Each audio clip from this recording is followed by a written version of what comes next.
In the 19th century, German philosopher Arthur Schopenhauer had a personal revelation about what it means to be human in community.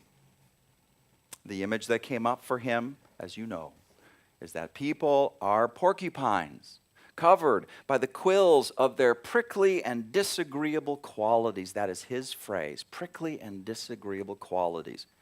But people as porcupines are also living in a cold world. And to stay alive, they must seek out warmth. And so they seek it by coming close together. And in this closeness, genuine warmth is created. It is. And for a time, all is well.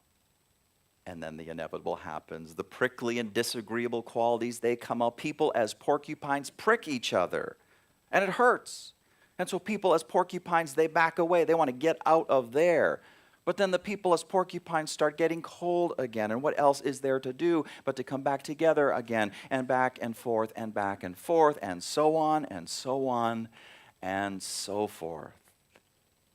Arthur Schopenhauer has gone down in the history books as one of the most pessimistic philosophers ever. Nevertheless, it is hard not to acknowledge his point. We all do have prickly and disagreeable qualities. Sometimes we are unkind. Sometimes we are thoughtless. Sometimes we smell. Doesn't matter if we didn't mean it or mean to. The consequences add up to one thing: prickly and disagreeable.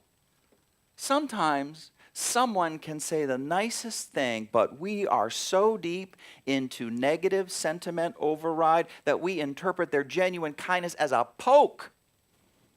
That's us being prickly and disagreeable, but we make it about the other person. It is hard not to acknowledge Schopenhauer's point. And let's not forget about that part about the world being cold. He's on point there too. For example, today's Environmental Protection Agency is firmly in the pocket of business and is steadily undoing all the gains of the past decade and is doing the exact opposite of what its name says, to protect the environment. Do you hear me? Does that make sense to you? Yeah. That feels very cold to me. Or consider the headline news about Supreme Court nominee Judge Brett Kavanaugh. I'm sorry, I heard a over here. And amen, sister. Judge Brett Kavanaugh, whose confirmation has been put on hold because Dr. Christine Blasey Ford has come forward to say that Kavanaugh sexually assaulted her when they were teenagers. What is feeling very cold to me are all the voices insisting that the confirmation process needs to run full steam ahead anyhow, no need for any investigation. Or that Kavanaugh's a good guy, he couldn't have possibly done that. Or it's just a matter of boys being boys. Or it happened so long ago it doesn't matter anymore. Or what's wrong with the accuser? And why didn't she report it so long ago? Meanwhile, what we do know is that many women are reluctant to come forward and report sexual assaults to authorities exactly because of what is unfolding right now before our eyes in the context of headline news. As a people of faith who affirm 7 principles, we see our principles trampled upon continually. The world can feel so cold. How then can we not turn to each other as a people possessing common values, to huddle against all that cold and to generate the sort of warmth that gives life and inspires growth? This is the full porcupine dilemma for us. Now, you can guarantee not getting pricked if you avoid getting close to enough to anyone. You can certainly avoid that. But this intimacy-free, pain-free, so-called state of perfection is also sterile. And it stifles. You don't learn. You don't grow. Learning and growth happen only when we dare to be intimate with others, which means daring to be vulnerable, which means daring to be open to pain. True community is not easy. So how do we do it? The short answer is that we need to be strong. We need to be strong in order for community to be true. And that is on us as individuals. But now what does that mean? To be strong. Strong in part means being able to define personal boundaries and to pay attention to signs of discomfort when your limits are being violated. Now, different people are going to define their boundaries differently. Personality and cultural background play major roles here. One person might feel that bluntly challenging another person's opinion is a show of respect and a healthy way of communicating. But to another person, that's going to feel like a boundary violation. It's going to feel disrespectful. The need is to own the fact that we each have a different design when it comes to personal boundaries, and to know what that design is so we can teach others how we want to be treated, so we can articulate the discomfort that we're feeling if we're feeling it. And if we do that, and the porcupines around us hear us and respect us, then we know we have found our right prickle, which is what you call a group of porcupines. Did you know that? I didn't either. It's awesome. But if they don't care, if they just keep on poking and poking, then self-respect means we need to find a different prickle.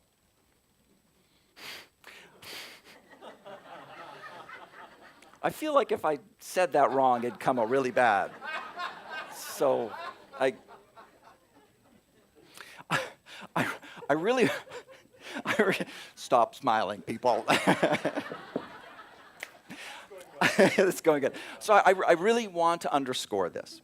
When prickly and disagreeable qualities are not just annoying, but truly abusive and making you feel unsafe, you got to draw the line. Say your truth. If that particular prickle of porcupines you are in does not respond, does not care, you are not obligated to put yourself back into the line of fire. You got to love and take care of yourself. You got to find a different prickle. The porcupine dilemma, that is one thing. Your physical and psychological safety and well-being, that is something else entirely. Be strong in your self-respect.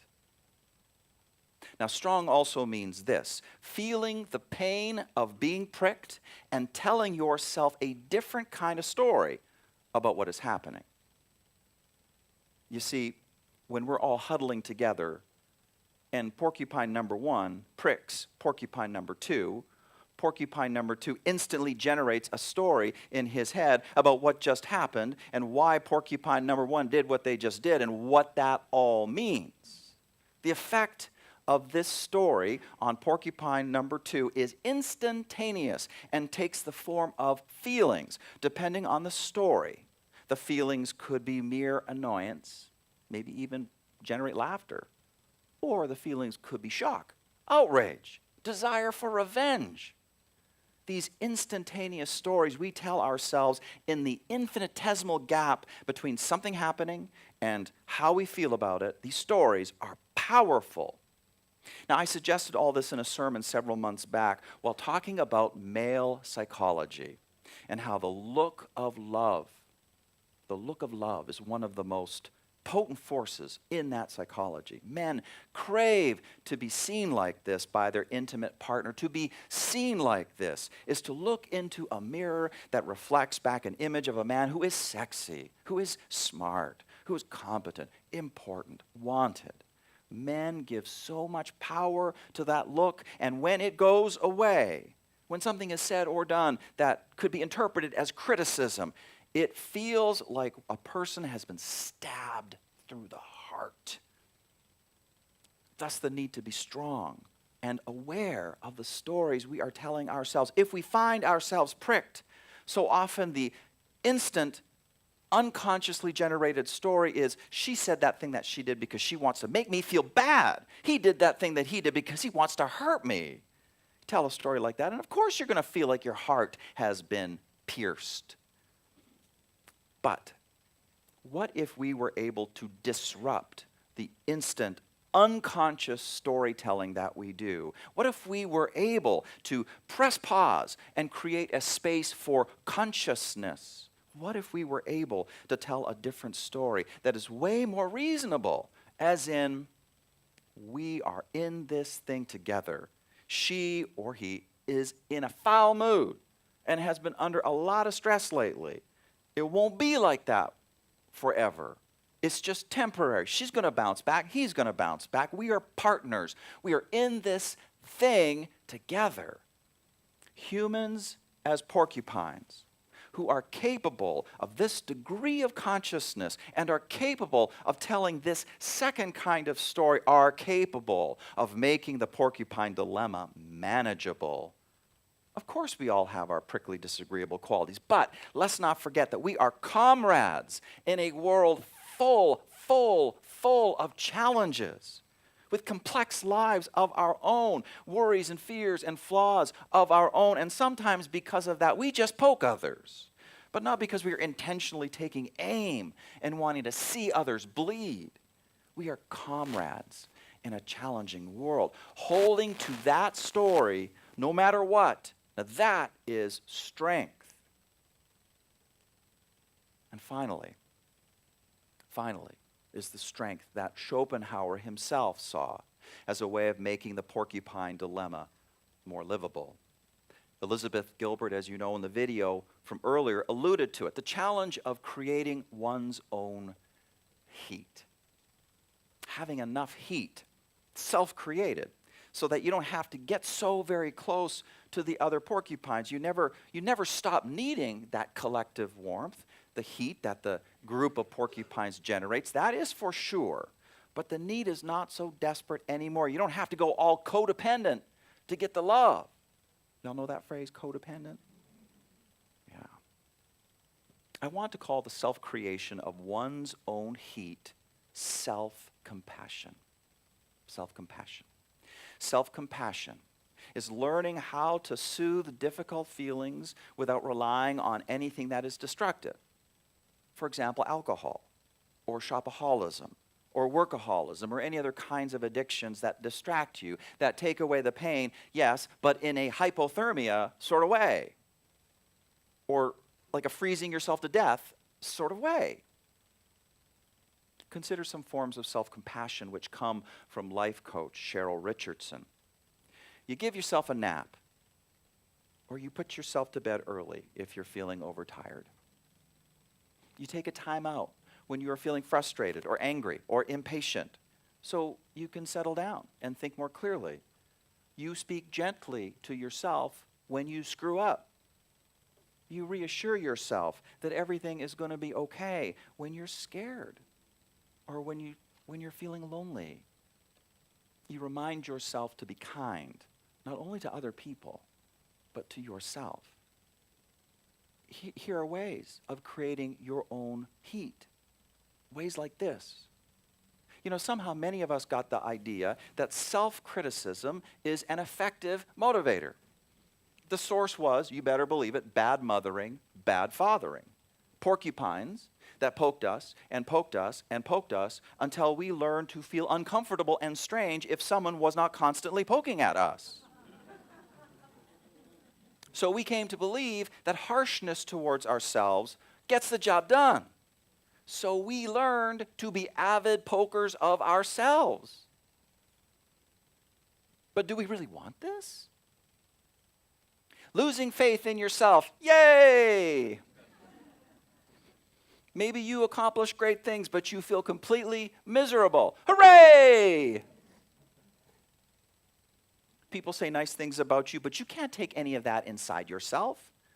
But then you feel empty and unappreciated and unseen. Woohoo!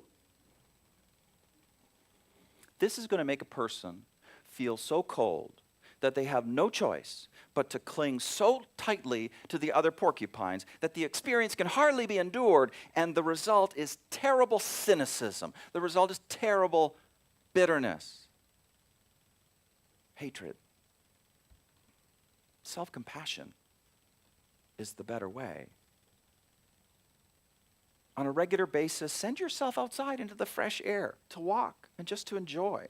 Give yourself regular treats, like an afternoon movie or a game with friends. Pay attention to what inspires your enthusiasm and generates vitality, and do more of that, Reverend Makar, and you guys as well. You know I'm just preaching this stuff just to myself, right? You're just here.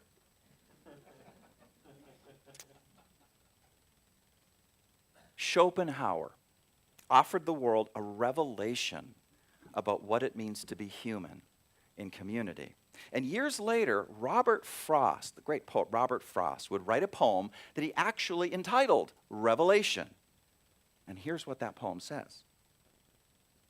We make ourselves a place apart, behind light words that tease and flout. But oh, the agitated heart, till someone find us really out.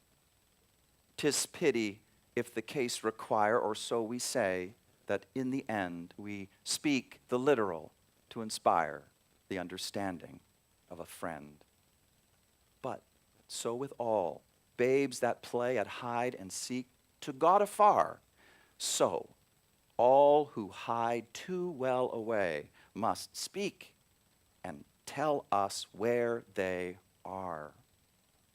That is the poem. And oh, we know why we make ourselves a place apart. We know why we hide. We know why the heart can feel so agitated when we do hide. But then Robert Frost says that we need to speak the literal to inspire the understanding of a friend. He says we who are hidden need to speak and tell people where we are. He is saying, be strong. Strong in our boundaries to teach others how we wish to be treated. Strong in our storytelling, so we are telling ourselves more reasonable stories about what the heck is happening. Strong in our self-compassion, so we can be friends to ourselves and generate some heat all on our very own. This is what it means to speak the literal. Do that. And the porcupine dilemma of true community is something that we can relish rather than suffer. Amen.